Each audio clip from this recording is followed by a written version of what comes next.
wabarakatuh. Alhamdulillah, kesempatan kali ini nanti kita akan mempelajari apa yang namanya kopling.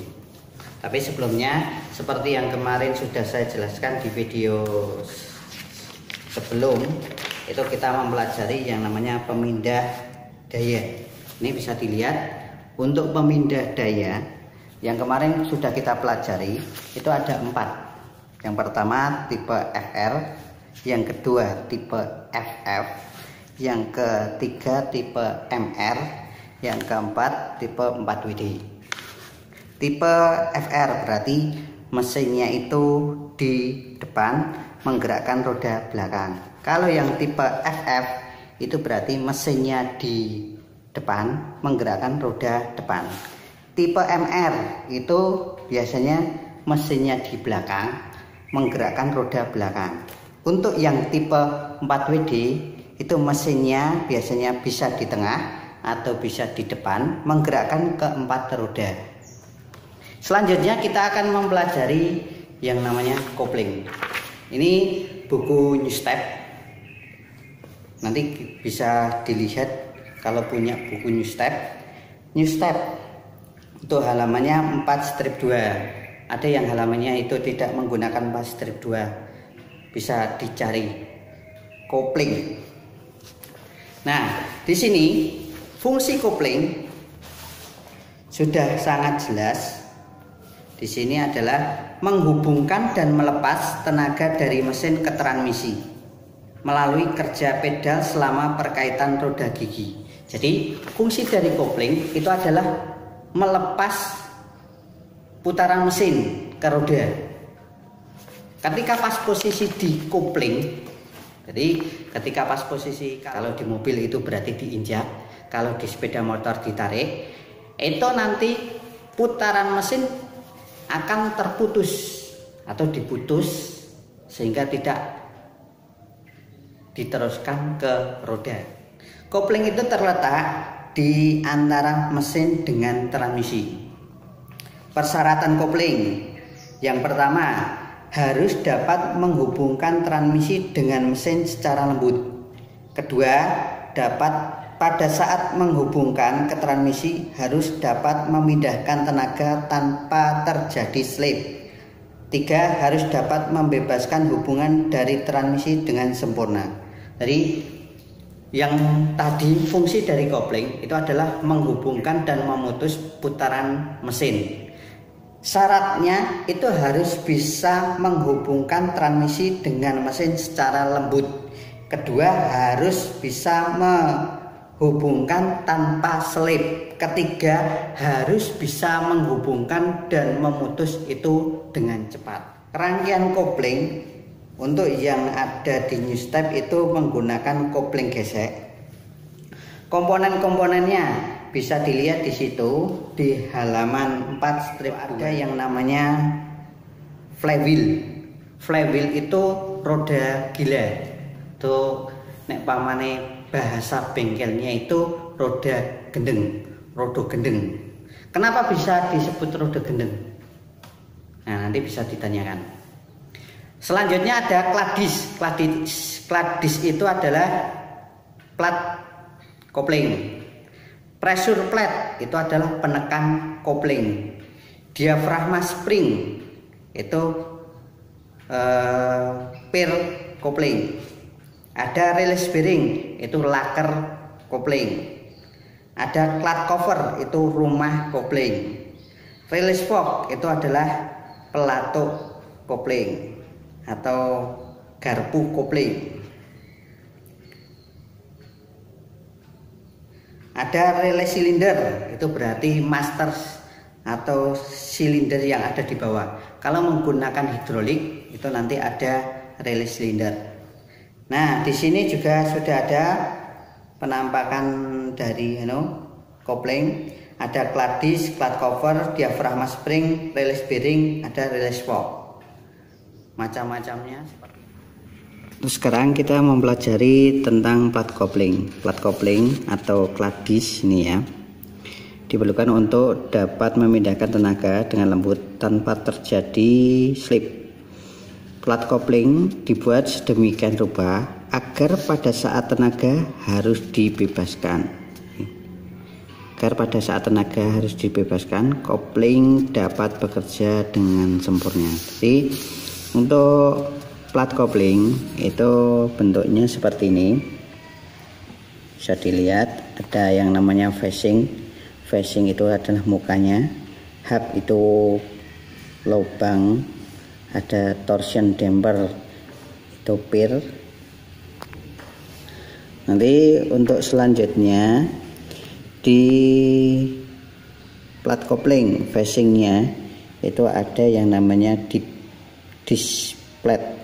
Displate itu adalah plat koplingnya. Rivet, ada cushion plate. Nah, cushion plate ini fungsinya untuk meredam ketika pada saat plat kopling terjepit. Facing itu kampasnya dari plat kopling. Setelah itu mekanisme penggerak. Untuk yang mekanisme penggerak kopling itu dibedakan menjadi dua, tipe kopling mekanik dan juga tipe kopling hidrolik. Kalau tipe kopling mekanik berarti masih menggunakan kabel. Tipe kopling hidrolik itu berarti sudah menggunakan oli rem. Jadi untuk membedakan antara tipe kopling mekanik dan hidrolik itu kita bisa langsung melihat itu menggunakan kabel atau menggunakan oli rem. Kalau menggunakan oli rem berarti hidrolik, kalau menggunakan kabel berarti itu kopling mekanik. Untuk tipe kopling mekanik itu bisa dilihat di sini. Ada plat cover, ada release fork, ada plat release cable atau kabelnya, dan juga nanti mekanisme pedal. Untuk yang hidrolik itu ada master cylinder,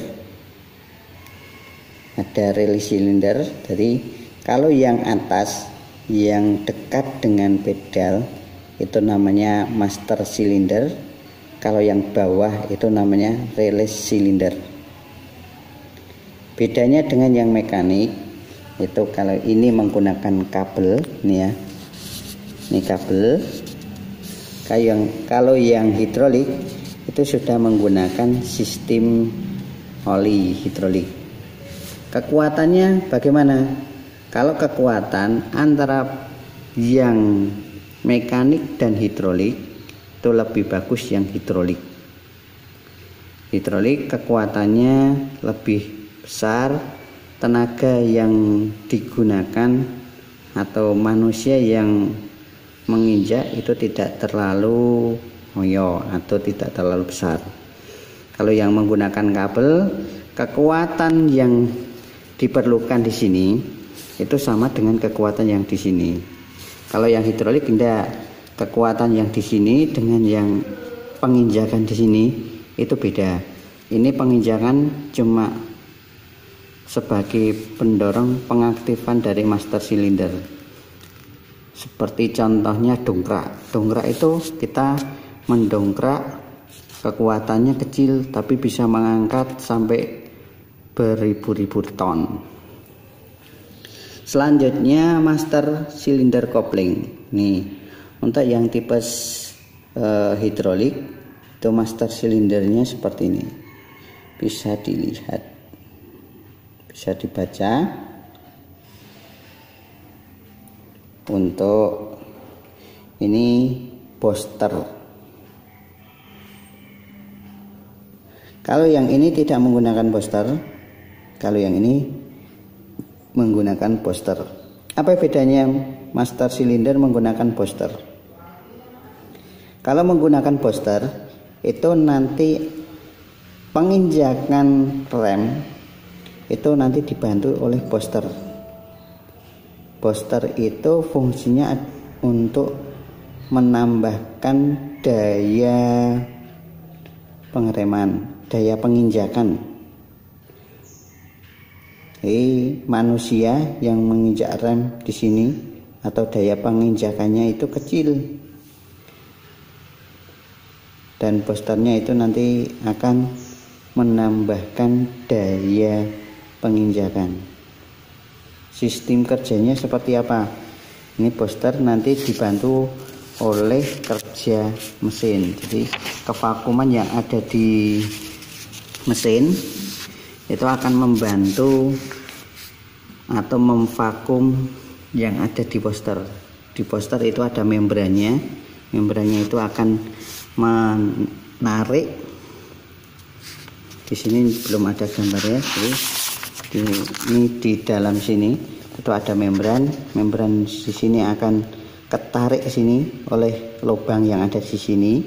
Ini lubangnya langsung ke mesin.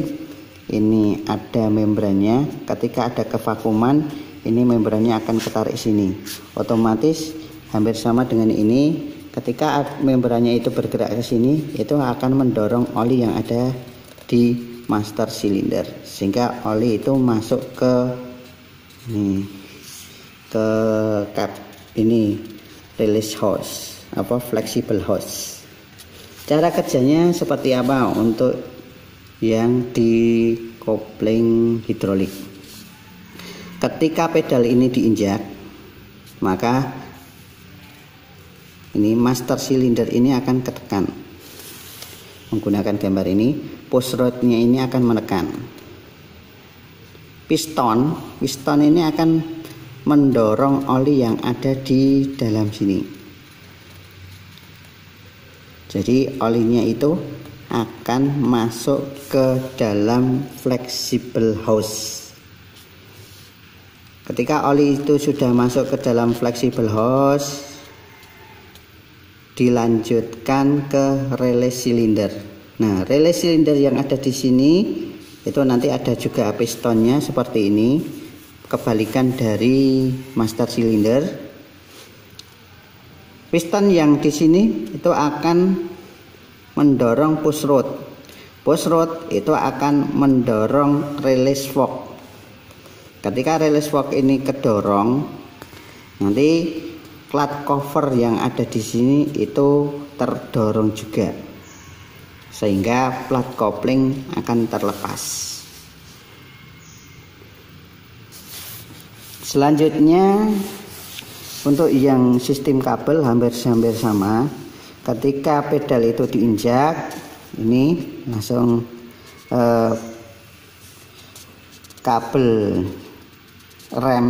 kabel koplingnya ini akan ketarik, sehingga release fork ini akan ketarik dan mendorong dari clutch cover atau mekanisme kopling yang ada di sini. Itu saja dulu. Ada yang ditanyakan mungkin? Kalau tidak ada yang ditanyakan, nanti bisa langsung ke komentar.